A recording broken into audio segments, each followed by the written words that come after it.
7 days, one hijacked plane, and a series of choices so impossible, they held a nation of 1 billion people completely captive. This is the story of Indian Airlines Flight IC 814, a hijack that would forever change how India approached its own security. So, picture this. It's Christmas Eve, 1999. A day that's supposed to be about celebration and peace.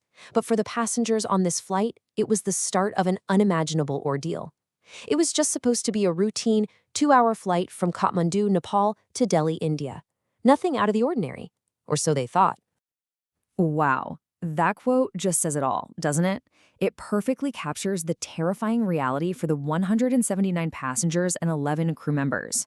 One moment, they're having lunch served, and the next, their entire world is turned upside down, plunging them into a week-long nightmare, literally suspended between the sky and the ground. So as the plane is just cruising over Indian airspace, 4 masked men suddenly get up from their seats. Their announcement was simple, and it was absolutely terrifying. The plane was hijacked. They stormed the cockpit and, at gunpoint, forced the pilot, Captain Devi Sharan, to divert the aircraft west, toward Pakistan. Their demands, once they were communicated to the Indian government, were just staggering. Get this, they wanted the release of 36 convicted terrorists and a massive ransom of $200 million. Right from the get-go, the stakes were set at an impossibly high level.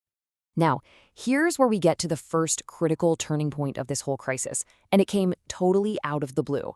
The plane was running dangerously low on fuel, and Captain Sharan, thinking on his feet, actually convinced the hijackers that they had to land. So at 7:01 p.m., IC-814 touches down in Amritsar, India. This was it. This was the golden chance for security forces to end the whole thing. But what happened in those 48 minutes on the ground was just a catastrophic failure of communication. The plan seemed simple. Use a fuel tanker to block the plane's takeoff. But somehow, the wires got crossed, and the tanker stopped short. The hijackers saw this, thought it was a trick, and in a complete panic, they forced the pilot to take off, nearly hitting the vehicle. And the most tragic part, elite commandos, the National Security Guard, arrived at the exact moment the plane was back in the air. That 48-minute window of opportunity had just slammed shut. Can you imagine hearing this? We are all dying. That was the chilling message Captain Sharan sent to air traffic control after being forced to take off from Amritsar without any fuel. With the fuel tanks on empty and the hijackers totally enraged, the situation inside that plane had become absolutely desperate. And the hijackers were about to prove just how ruthless they really were. After they landed in Lahore, Pakistan, they brutally stabbed a 25-year-old passenger named Rupin Kadial. He was just returning from his honeymoon. It was a vicious, calculated act designed to terrorize everyone else and prove to the world that they were serious. He became the first and thankfully the only fatality of the hijacking. After getting refueled in Dubai, the plane finally made its last landing in Kandahar, Afghanistan, which at the time was under Taliban rule. This is where the long, grueling standoff would unfold. It was about to become a complex diplomatic chess match on incredibly hostile ground. You know, the situation in Kandahar was a complete diplomatic minefield. India couldn't just launch a military rescue because the Taliban had the plane surrounded. The Taliban, for their part, offered to be mediators, but nobody knew what their real motives were. And all this time, back in Delhi, the families of the hostages were protesting on live television, begging the government to just give in and save their loved ones. The pressure was just immense. But even with all that going on, there was one major success story playing out.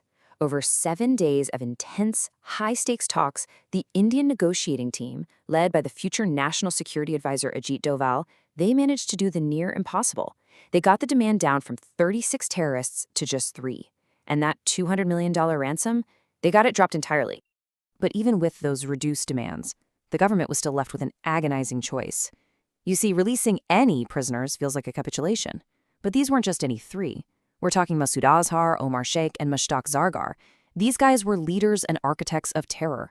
So the choice was, do you release them back into the world, or do you risk the lives of every single person on that plane? So on New Year's Eve, with the whole world watching, the decision was made. The Indian government agreed to the exchange. At the end of the day, the safety of the passengers and crew was deemed the absolute priority. India's foreign minister at the time, Jaswant Singh, He personally flew to Kandahar with the 3 prisoners. The exchange happened, the terrorists were handed over, and the hostages were finally freed.